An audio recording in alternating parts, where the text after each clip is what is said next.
إن الحمد لله نحمده ونستعينه ونستغفره ونعوذ بالله من شرور أنفسنا ومن سيئات أعمالنا من يهده الله فلا مضل له ومن يضلل فلا هادي له وأشهد أن لا إله إلا الله وحده لا شريك له وأشهد أن محمدا عبده ورسوله يا أيها الذين آمنوا اتقوا الله حق تقاته ولا تموتن إلا وأنتم مسلمون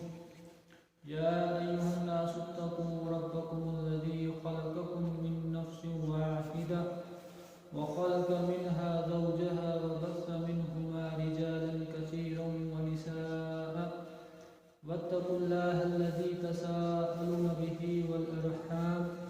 إن الله كان عليكم رقيبا يا أيها الذين آمنوا اتقوا الله وقولوا قولا سديدا يصلح لكم أعمالكم ويغفر لكم ذنوبكم ومن يطع الله ورسوله فقد فاز فوزا عظيما أما بعد فإن خير الحديث كتاب الله وخير الهدي هدي محمد صلى الله عليه وسلم وشر الأمور محدثاتها وكل محدثة بدعة وكل بدعة ضلالة وكل ضلالة في النار اللهم صل على محمد وعلى آل محمد كما صليت على إبراهيم وعلى آل إبراهيم إنك حميد مجيد اللهم بارك على محمد وعلى آل محمد كما باركت على إبراهيم وعلى آل إبراهيم إنك حميد مجيد اللهم إنا ظلمنا أنفسنا وإن لم تغفر لنا وترحمنا لنكونن من الخاسرين اللهم أعنا على ذكرك وشكرك وحسن عبادتك اللهم إنا نسألك علما نافعا وعملا متقبلا ورزقا طيبا اللهم إنا نسألك الجنة ونعوذ بك من عذاب النار ربنا تقبل منا إنك أنت السميع العليم وتب علينا إنك أنت التواب الرحيم رب اشرح لي صدري ويسر لي أمري واحلل عقدة من لساني يفقهوا قولي ربي زدني علما سبحانك لا علم لنا إلا ما علمتنا إنك أنت العليم الحكيم تمام قسم کی تعریفات حمد و ثنا کبریائی بڑائی پاکی تنہائی بادشاہی شہنشاہی اللہ وحدہ لا شریک کی بابرکت ذات کے لیے جس نے ہمیں آج جمعہ کے موقع پر اپنے گھر کے اندر آنے کی توفیق بخشی درود و سلام ہو اللہ تعالیٰ کے تمام انبیاء اور رسولوں پر خصوصاً امام الانبیاء والمرسلین سید البشر خاتم النبیین محمد عربی صلی اللہ علیہ وسلم پر توحید کے اس باب میں آپ کو معلوم ہے کہ انسان کی نجات عقیدہ توحید کے صحیح ہونے کے بغیر نہیں ہے اور اس عقیدے کو سیکھنا انسان کے لیے سب سے زیادہ ضروری ہے لیکن عقیدہ توحید اس وقت تک انسان کا مکمل اور کامل نہیں ہو سکتا ہے جب تک ایک مسلمان شرک کے بارے میں بھی جو مسائل ہیں جو باتیں ہیں وہ نہ سمجھے توحید ناقص ہے جب تک کہ آدمی شرک کو نہ سمجھے اسی لیے یہ ضروری ہے کہ ہم اپنے عقیدے کو صاف کرنے کے لیے اپنے عقیدے کو پاک کرنے کے لیے توحید کے ساتھ ساتھ بلکہ توحید کے اندر یہ شرک کو سمجھنا بھی ضروری ہے توحید کا عقیدہ عقیدہ صحیح بنانے کے لیے شرک اور شرک کے تعلق سے جو مسائل ہیں قرآن و سنت کی روشنی میں ان کے بارے میں علم حاصل کرنا بھی بہت ضروری ہے۔ توحید میں ہم نے دیکھا توحید ربوبیت، توحید الوہیت، اور اس کے ساتھ توحید کی جو تیسری قسم ہے وہ ہے توحید اسماء و صفات۔ ٹھیک اسی طرح سے شرک کی بھی 3 اقسام ہیں۔ پہلی شرک فی الربوبیت یا شرک فی الربوبیت، ربوبیت میں اللہ تعالی کا شریک ٹھہرانا۔ اور ربوبیت کا مطلب کیا ہے کہ رب ایک اکیلا اللہ ہے، جو رب ہونے کے اعتبار سے اللہ تعالیٰ کے ساتھ کچھ افعال، کچھ چیزیں خاص ہیں، وہ صرف اللہ تعالیٰ کے لیے خاص ہیں۔ یہ ہوا توحید ربوبیت۔ اب اس میں اگر کوئی کسی کو شریک ٹھہراتا ہے تو یہ ربوبیت میں شرک ہے۔ مثال کے طور پہ کوئی آدمی یہ کہے کہ اللہ کے علاوہ کوئی دوسرا رب ہے اس کا، تو اس نے ربوبیت میں شرک کیا۔ اللہ رب ہے یعنی اللہ خالق ہے، مالک ہے، رزق دینے والا ہے، اور تمام امور اللہ کے اختیار میں ہے۔ اب یہ کوئی آدمی سمجھے کہ مخلوقات میں کوئی دوسرا بھی ہے کہ جس نے چیزوں کو پیدا کیا، یا کوئی یہ کہے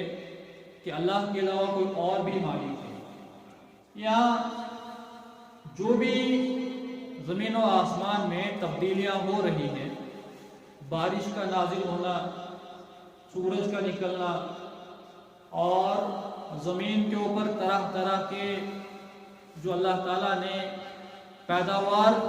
پیدا کی ہے، یا بیماری ہے، زندگی موت ہے، اولاد کا دینا ہے،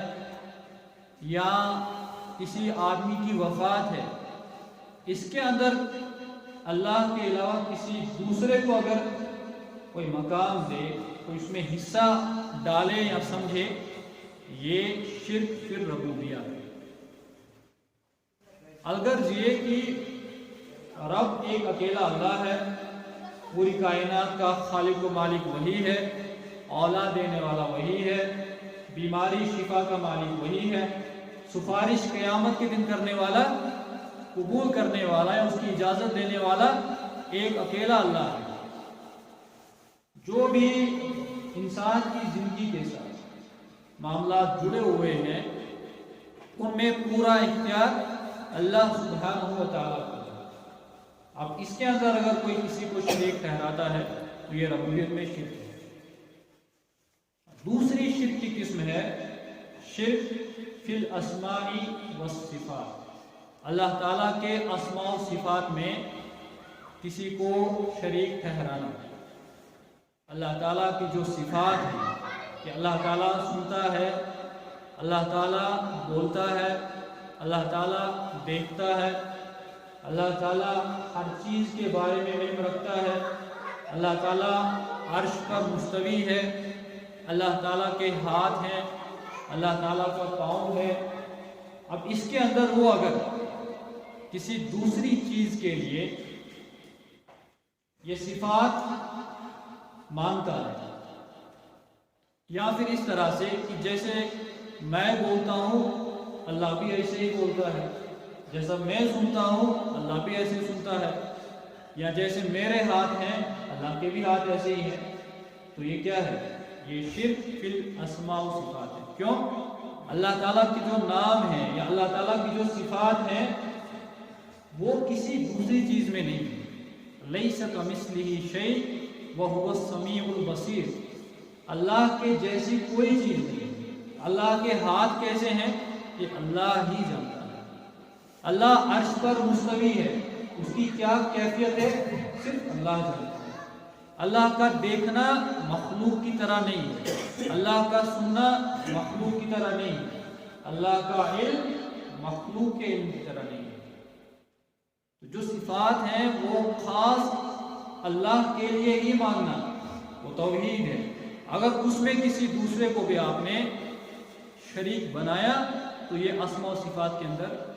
شرک ہے۔ جیسے مختار کل، مطلب یہ کہ ہر چیز کا اختیار اللہ کے پاس ہے، اللہ جو چاہے وہ کر سکتا ہے۔ اب اگر یہی عقیدہ کوئی اللہ کے نبی صلی اللہ علیہ وسلم کے بارے میں رکھے یا فرشتوں کے بارے میں رکھے کہ اللہ کے نبی علیہ السلام جو چاہے وہ کر سکتے ہیں، یا فرشتہ جبریل علیہ السلام جو چاہے وہ کر سکتا ہے، یا کوئی اللہ کا ولی ہے، بزرگ ہے، کوئی امیر ہے، کوئی پیر ہے، وہ جو چاہے وہ کر سکتا ہے، تو یہ کیا ہے؟ یہ اللہ تعالیٰ کی صفت ہے کہ اللہ تعالیٰ ہر چیز پر اختیار رکھتا ہے، یہ اس کے اندر شرک ہو جائے گا۔ اور تیسری جو ہے وہ ہے شرک فی الالوہیہ، اللہ تعالیٰ کی عبادت میں کسی دوسرے کو شریک ٹھہرانا۔ اب اس کے اندر بھی دو قسمیں ہیں، ایک ہے شرک اکبر، دوسرا ہے شرک اصغر۔ شرک اکبر بڑا شرک، اللہ تعالیٰ کے ساتھ جو عبادات کا معاملہ ہے، ہم نے دیکھا گزشتہ خطبوں کے اندر کہ عبادات یا عبادت کس چیز کا نام ہے، اس کی کیا کیا شکلیں ہو سکتی ہیں۔ مثال کے طور پہ نماز ہے، قیام رکوع سجدہ ہے، اور محبت سب سے زیادہ اللہ سے کرنا یہ عبادت ہے، سب سے زیادہ خوف تقویٰ دل کے اندر اللہ تبارک و تعالیٰ کا ہونا یہ عبادت ہے، توکل بھروسہ اللہ تعالیٰ پر کرنا یہ عبادت ہے، امید اللہ تعالیٰ سے رکھنا یہ بھی عبادت ہے۔ اب کوئی آدمی محبت اللہ سے بھی کرتا ہے اور یہ تو فطری چیز ہے کہ والدین، بھائی بہن، بیوی بچے، انسان محبت کرتا ہے، لیکن ایک مقام ہے اللہ تعالیٰ سے محبت کا، وہ سب سے زیادہ ہونا چاہیے۔ والذین آمنوا اشد للہ، کہ ایمان والے سب سے زیادہ محبت اللہ سے کرتے ہیں۔ اب جہاں پر اللہ کا حکم آئے اور دوسری طرف والدین کی بات ہے یا بیوی بچوں کی بات ہے، اگر وہ اللہ کے حکم کو چھوڑ کے بیوی بچوں کی بات کو مانتا ہے تو یہ کیا ہے؟ یہ اللہ کی محبت میں، اس کی عبادت میں شرک ہے۔ آدمی اللہ سے بھی ڈرتا ہے اور یہ صرف زبان تک محدود ہے، لیکن واقعی جہاں پر مقام ہے اللہ سے ڈرنے کا، حی علی الصلاۃ، اگر واقعی وہ اللہ سے ڈرنے والا بندہ ہوگا وہ بغیر نماز کے نہیں رہ سکتا۔ ایک صحابی ہیں انس بن مالک رضی اللہ تعالی عنہ، وہ اکثر رویا کرتے تھے جب انہیں فارس کی فتح یاد آتی تھی۔ مسلمانوں کا مقابلہ ہوا پرشیا کے لوگوں کے ساتھ، اور صحابی کہتے ہیں کہ مجھے رونا اس لیے آتا ہے کہ اس جنگ میں فجر کے وقت میں مصروف تھا، مشغول تھا، اور یہاں سے نماز کا وقت ضائع ہو گیا۔ اور کہتے ہیں کہ اگر مجھے دنیا کی تمام چیزیں دے دی جائیں لیکن فجر کی نماز کے مقابلے میں وہ میرے لیے کوئی معنی نہیں ہے۔ وہ ایک نماز چھوڑ رہے ہیں فجر کی کہ وقت پر ادا نہیں ہوئی، اور ہمارا کیا حال ہے؟ ہم کتنی نمازوں کو چھوڑتے ہیں؟ وقت پر نماز چھوڑنے سے صحابی روتے ہیں، اللہ کے آگے گڑ گڑاتے ہیں، کہیں اللہ تعالیٰ اس کا حساب نہ لے لے، یہ ڈر ہے۔ تو جو اللہ کے مقابلے میں کسی دوسری چیز سے اللہ سے زیادہ محبت کرتا ہو، وہ کچھ بھی ہو سکتا ہے، مال بھی ہو سکتا ہے یا باقی چیزیں ہیں، یا اللہ سے ڈرنے کا جو مقام ہے اگر وہ اس کے اندر کسی اور کے لیے ہے، یا اسی طرح سے توکل، امید، دعا، اگر وہ کسی اور کو اس میں شریک بناتا ہے تو یہ شرک اکبر ہے، اور جب تک توبہ نہیں کرے گا اللہ تعالیٰ اس کو معاف نہیں فرمائے گا۔ دوسرا ہے شرک اصغر، چھوٹا شرک۔ شرک کی قسم یہ بھی ہے لیکن یہ چھوٹا شرک ہے۔ اس کی کیا مثال ہے؟ جیسے آدمی دین پر چلتا ہے اور اس کے دل میں اللہ کی رضا نہیں ہے، اللہ کو راضی کرنا، اللہ کو خوش کرنا، اللہ تعالیٰ کے احکامات کو پورا کرنا، یہ اس کی نیت نہیں ہے، نیت اس کی ریاکاری ہے، اور یہ صرف اللہ جانتا ہے۔ کوئی یہ نہیں کہہ سکتا کہ وہ دکھلاوے کی نمازیں پڑھتا ہے۔ کیوں؟ اس لیے کہ اللہ کے علاوہ دل کا حال کوئی نہیں جانتا ہے، اور جو انسان یہ کہہ دے کہ اس کے دل میں یہ بات ہے، گویا کہ اس نے خود کو اللہ کی صفت کے ساتھ شامل کر دیا۔ یہ تو اللہ کی صفت ہے کہ اس کے دل میں کیا ہے اللہ جانتا ہے۔ اب کوئی میں کہوں کہ اس کی نیت ٹھیک نہیں ہے، یہ تو اللہ کی صفت ہے، اللہ نیتوں کا حال جانتا ہے، لیکن انسان نہیں جانتا، اس لیے یہ بھی بہت بڑا گناہ ہے۔ ریاکاری، دکھلاوا، اپنی شہرت، اپنی عزت، اپنا مقام، اپنا نام، لوگ کہیں کہ بہت دیندار ہے، لوگ کہیں کہ بہت شریف ہے، لوگ کہیں تہجد گزار ہے، لوگ کہیں کہ نمازوں میں رونے والا ہے، اس کا مقصد کیا ہو؟ صرف دنیا ہو، آخرت نہیں ہو،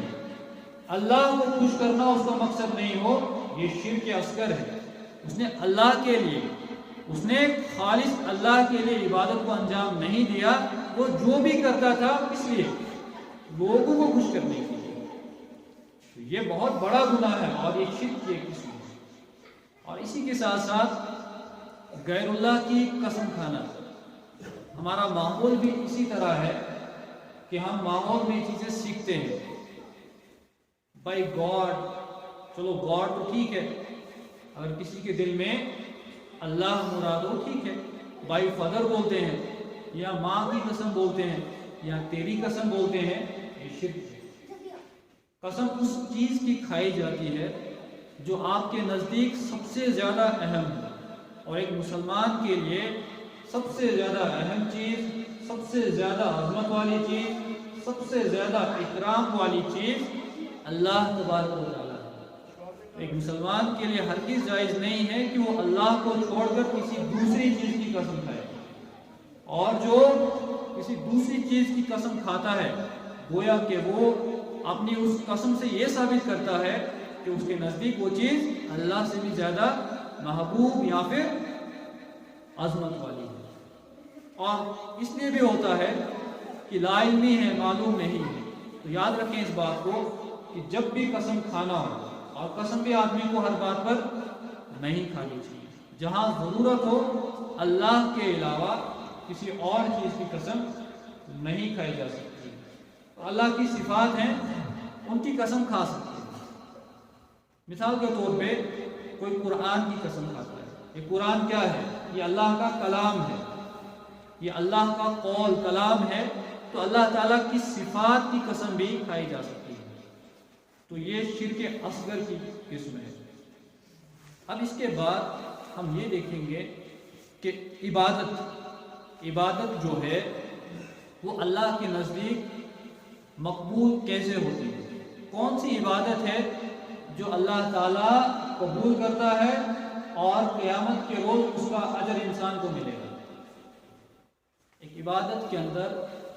دو چیزوں کا ہونا ضروری ہے۔ عبادت کی مقبولیت کے لیے دو شرطیں ہیں۔ پہلی شرط یہ ہے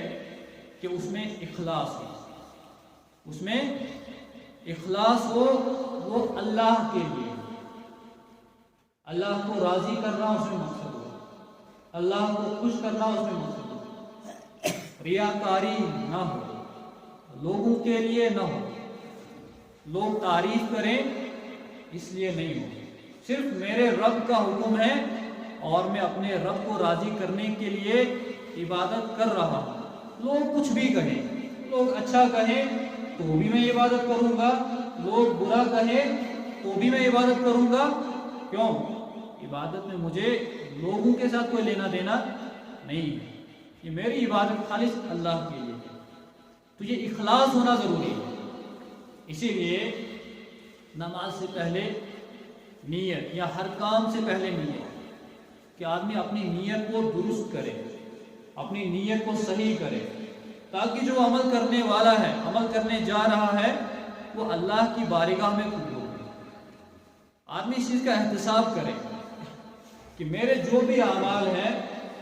وہ صرف اللہ کے لیے، دکھلاوے کے لیے نہیں ہے، لوگوں کو دکھانے کے لیے نہیں ہے، شہرت نام مقام کے لیے نہیں ہے۔ اگر یہ چیزیں حاصل ہوتی ہیں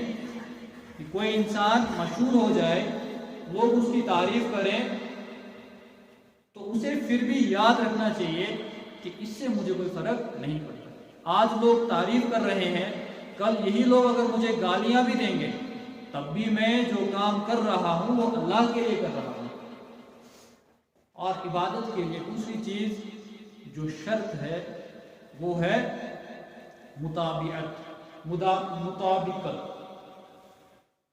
مطابقت کا مطلب یہ ہے کہ وہ اللہ کے نبی صلی اللہ علیہ وسلم کے طریقے پر ہے۔ محبت اللہ سے کیسے کی جائے، اس کا مفہوم کیا ہے، اس کا طریقہ کیا ہے۔ اللہ کے نبی صلی اللہ علیہ وسلم کی زندگی کو دیکھا جائے۔ نماز ہم پڑھتے ہیں، اس کا کیا طریقہ ہونا چاہیے، اس کا طریقہ جو اللہ کے نبی علیہ السلام نے سکھایا ہے وہی ہونا چاہیے۔ اگر مطابقت نہیں ہو تو وہ عمل مقبول نہیں ہے۔ کیوں؟ اس لیے کہ عبادت جو ہے وہ ایک توفیقی مسئلہ ہے۔ عبادت توفیقی مسئلہ ہے، اس کا مطلب یہ کہ عبادت کے معاملے میں جو چیز ثابت ہوگی وہی کی جا سکتی ہے۔ عبادت میں اجتہاد نہیں کر سکتے کہ چار عالم لوگ بیٹھ گئے، غور و فکر کیا، پھر بولا کہ یہ ایک طریقہ ہے عبادت کا، نہیں ہو سکتا۔ جس چیز کی دلیل ہو قرآن اور سنت سے وہی چیز عبادت ہو سکتی ہے۔ اور یہ ضروری ہے ہر انسان کے لیے، ہر مسلمان کے لیے، کہ وہ جب کوئی عمل اللہ کے لیے کرتا ہے تو اس میں پہلے دیکھے کہ کیا یہ چیز اللہ کے نبی صلی اللہ علیہ وسلم سے ثابت ہے یا نہیں ہے۔ اللہ تعالیٰ نے قرآن مجید کے اندر ارشاد فرمایا وَلَا تَقْفُ مَا لَيْسَ لَكَ بِهِ عِلْمٌ، اس چیز کے پیچھے مت پڑو، وہ چیز اختیار مت کرو، مَا لَيْسَ لَكَ بِهِ عِلْمٌ، جس کا علم تمہارے پاس نہیں ہے۔ تو عمل سے پہلے، عبادت سے پہلے اس کا علم حاصل کرنا ضروری ہے۔ اور مطابقت میں یاد رکھیں کہ محمد صلی اللہ علیہ وسلم کا طریقہ ہی انسان کی نجات کے لیے ضروری ہے۔ کسی اور کا طریقہ ہو، وہ کوئی بھی بڑا آدمی کیوں نہ ہو، کوئی امام کیوں نہ ہو، کوئی محدث کیوں نہ ہو، حتیٰ کہ کوئی صحابی کیوں نہ ہو، اللہ کے نبی علیہ السلام کے مقابلے میں وہ صحابی یا وہ عالم یا کوئی امام کوئی حیثیت نہیں رکھتا۔ کہنے کا مطلب یہ ہے کہ ایک طرف اللہ کے نبی علیہ السلام کی حدیث ہو اور دوسری طرف کسی امام، کسی عالم یا کسی صحابی کی بات ہو جو آپس میں ٹکراتی ہو، آپس میں اختلاف ہو، تو اللہ کے نبی علیہ السلام کی بات کو ہرگز نہیں چھوڑا جا سکتا۔ اس لیے کہ یہ ضروری ہے کہ انسان اللہ کے نبی صلی اللہ علیہ وسلم کے طریقے کو اختیار کرے۔ جیسے صحیح بخاری کے اندر حدیث ہے کہ اللہ کے نبی علیہ السلام نے ارشاد فرمایا من عمل عملا لیس علیہ امرنا فہو رد، کہ کسی انسان نے کوئی ایسا عمل کیا کہ جس عمل کا حکم ہم نے نہ دیا ہو وہ عمل مردود ہے۔ تو اللہ تبارک و تعالیٰ نے بھی سورۃ الکہف کے اندر ارشاد فرمایا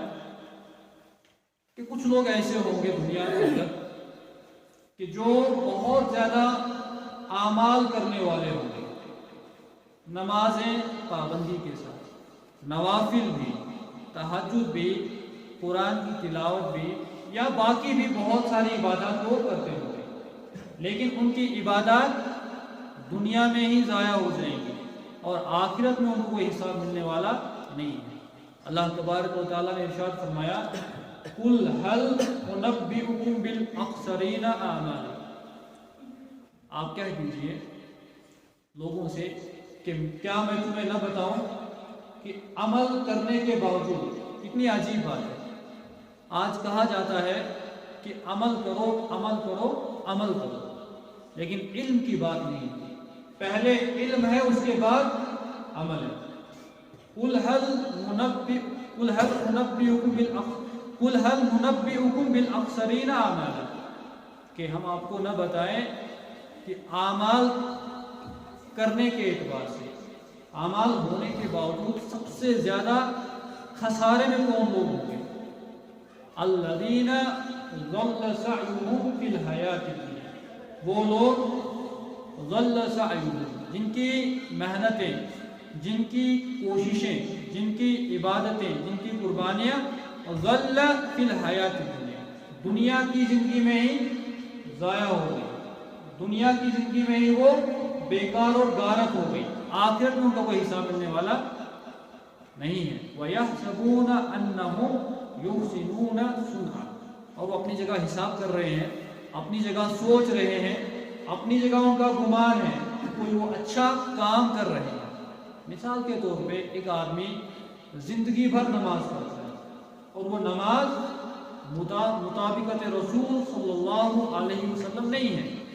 وہ اللہ کے نبی صلی اللہ علیہ وسلم کے طریقے پر نہیں ہے، اس نے 5 وقت نماز پڑھی،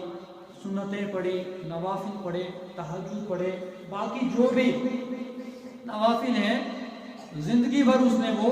انجام دی، لیکن وہ گمان کر رہا ہے کہ اللہ تعالیٰ مجھے اس کا اچھا بدلہ عطا کرے گا، اللہ تعالیٰ میرے اعمال کو قبول کر کے مجھے جنت میں داخل کرے گا، لیکن قرآن مجید کی آیت گواہ ہوگی کہ بہت سارے لوگ اعمال کرنے کے باوجود دنیا کے اندر ہی وہ ضائع، کیوں؟ اس لیے کہ وہ اللہ کے نبی صلی اللہ علیہ وسلم کے طریقے کے مطابق نہیں تھے۔ کوئی بھی معاملہ ہو، نماز ہو، روزہ ہو، حج ہو، زکوٰۃ ہو، زندگی کا کوئی بھی معاملہ ہو، اگر ایک انسان اس کو دین سمجھ کے کرتا ہے وہ تو مردود ہے، کہ جس چیز کا حکم ہم نے نہ دیا وہ مردود ہے، وہ رد ہے، اللہ کے نزدیک اس کی کوئی حیثیت وقت نہیں ہے۔ اور دوسری چیز یہ کہ ایک انسان ٹھیک ہے اللہ کے نبی علیہ السلام کے طریقے پر کرتا ہے، لیکن اللہ کے لیے نہیں کرتا، اللہ کو خوش کرنے کے لیے نہیں کرتا ہے، اللہ کو راضی کرنے کے لیے نہیں کرتا ہے، تو اس انسان کا عمل بھی دنیا کے اندر ضائع ہوگا۔ وہ کس لیے کر رہا تھا کہ لوگ تعریف کریں، تو لوگوں نے تعریف کر دی، وہ اس لیے کر رہا تھا کہ لوگوں کے نزدیک میری عزت ہو، میری شرافت کا بول بالا ہو، وہ تو ہو گیا، اب آخرت میں کوئی حصہ اس کو ملنے والا اس کو نہیں ہے۔ تو عبادت کے اندر یہ 2 چیزیں بہت اہم ہیں، اور ہر انسان کو اس کے اعمال کے بارے میں اسی سے پوچھا جائے گا۔ آج جب ہم کسی سے سوال کرتے ہیں کہ یہ مسئلہ ہے،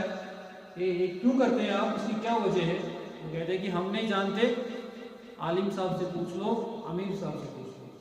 قیامت کے دن اللہ تعالیٰ کے سامنے اگر یہ سوال آپ سے پوچھا جائے، اللہ تعالیٰ سوال پوچھے کہ آپ نے یہ عمل کیا تھا، کیوں کیا تھا، کس کے کہنے پہ کیا تھا، آپ کہیں گے امیر صاحب سے پوچھ لیں، کیا یہ جواب ہو سکتا ہے؟ نہیں۔ اس لیے کہ ہر انسان اپنی زندگی کے بارے میں خود جواب دے گا، وہ خود حساب و کتاب کے بارے میں ذمہ دار ہوگا،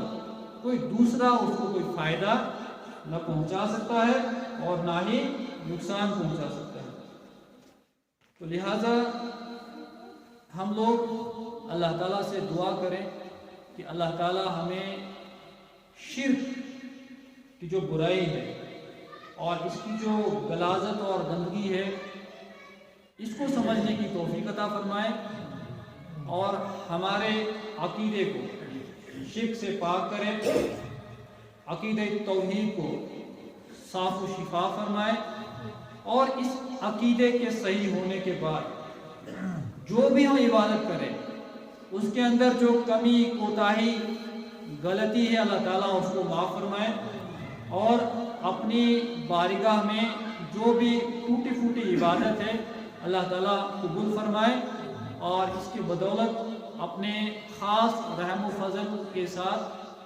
جنت میں اعلیٰ مقام عطا فرمائے۔ بارک اللہ لنا ولکم فی القرآن العظیم ونفعنا وإیاکم بالآیات والذکر الحکیم۔